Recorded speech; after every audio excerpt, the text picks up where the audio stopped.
Hello everybody, my name is Brittany and today I'd like to share with you the testimony of my harp story. I'm reminded of the story of the Israelites, how they erected 12 stones. They called them the stones of remembrance, so that when their children would see them and they would ask, what do these stones mean? Then the Israelites would be able to tell their children the stories of God's faithfulness and provision and protection. I have tried to record those stones of remembrance that have happened in my own life.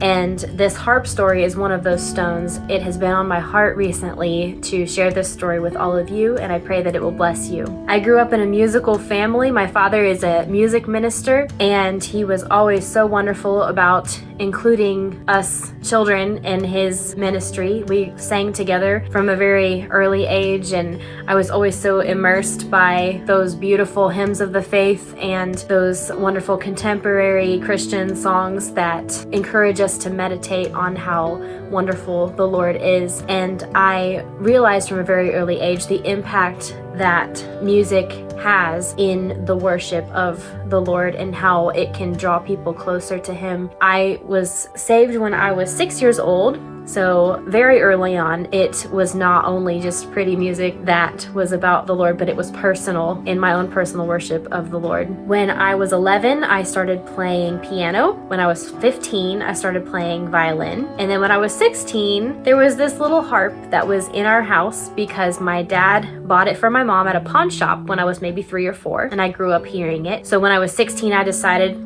I want to try it. Since I already had a background in music from those other instruments I had already started, it was just transferring what I knew to a new instrument. And I quickly fell in love.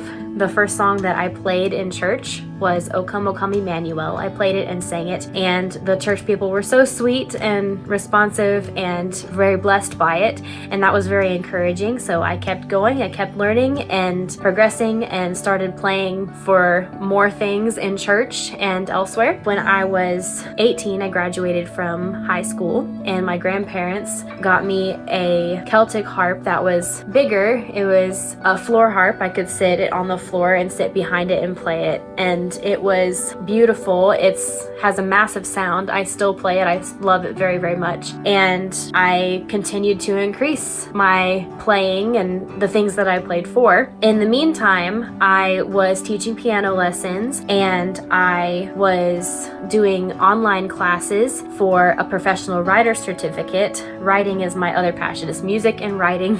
I took classes in all different types of writing: article writing, fiction writing, nonfiction writing, all of those, and loved it. I was nearing the end of that professional writer certificate, and I was praying about the next steps that God would have for me. Around that same time, a dear friend of mine was home with hospice. She was nearing her last days on this earth, and I took my harp and I played for her. She had a bed set up in her living room, and I set my harp up right next to it and played some of those sweet hymns of the faith: It Is Well With My Soul, Be Thou My Vision, Amazing Grace, and so many others. She couldn't really talk because of her condition, but she mouthed the words so peaceful, and that meant so much to me because this woman had been like a grandmother to me my entire life. I'd known her since I was born, and I'm not a medical personnel, so I didn't feel like there was anything I could do to help her in that manner, but I felt like the harp was something unique to me that I could do for her to bring her comfort in her last days. She passed away a couple days later. I was honored to play harp for her funeral viewing. I was playing up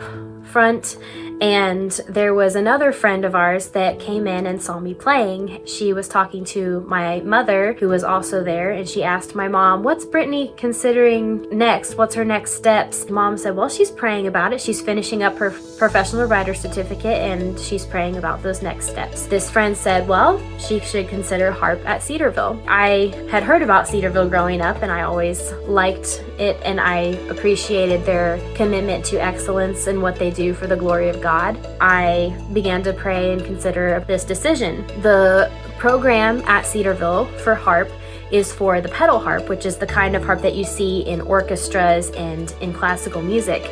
The type of harp that I had was a Celtic harp, and that's used more for folk music. It is incredibly beautiful too, but this particular program was for the concert pedal harp. They are very expensive, and I didn't own one, but I decided to just go out on a limb and I messaged the harp professor and set up a meeting with her. I took my little lever harp and I played for her, and she said, "There's a place for you here. We'll figure it out. Come do what you do and we'll figure it out."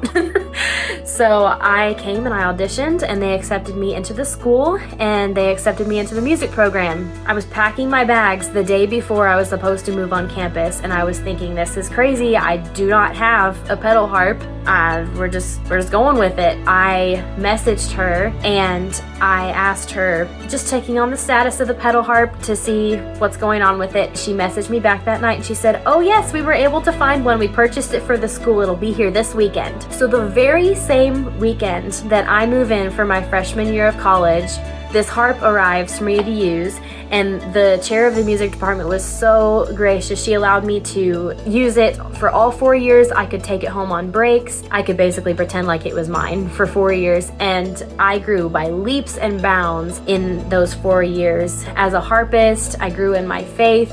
I gained an incredible community of beautiful, godly friends that I still keep in touch with. I'm so thankful for. After I graduated, access to that harp stopped because it belonged to Cedarville, and so I felt like I was kind of in the same position as I was going into it. I reminded myself, though, how God provided for me in His perfect timing. He provided that pedal harp for me the same weekend that I moved in, right when I needed it. That same God was still going to be in control of this area of my life as well. He was going to take care of me now, just like He took care of me then. So I decided to live in contentment and peace and trust in the Lord. And in that summer, right after I graduated from college, I played harp for so many things. There was a very busy harp summer. I loved it. But that August, my dad called us together for a family meeting, and he said, God has taken very good care of us this year. And there had been several things that God had used different people to minister to us in different ways. It had blessed us so much. But my dad, in that meeting, he said, God has taken such good care of us this year. And he looked at me and he said, and He's taking care of you too. He pushed over this manila envelope to me, and I opened it up, and there was a picture of this beautiful mahogany concert grand pedal harp, 47 strings, absolutely gorgeous. I started bawling my eyes out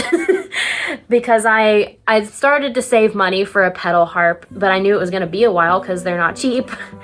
What had happened was, around the time that I decided that I was going to live in contentment, the harp technician that works on my pedal harp at the college, he worked on the college pedal harps, and he also worked on my harp teacher's pedal harps. He had a client that put her harp up for sale. So he put out an email to all of his clients saying, "Hey, there's this harp for sale." So my harp teacher gets that email. About 3 days later, she is contacted by someone who knows me and had only met me maybe twice, but felt led of God to contribute to my harp ministry, and she wanted to help find me a harp. And so she asked, "Is there a harp that would work for Brittany?" My harp teacher said, "Well, actually, yes, there is." They got everything all figured out. Everything was set up. To this day, I don't even know how much was paid for it. All I had to do when I found out about it was go pick it up. And I went and I picked it up the next day, and it's this harp right here.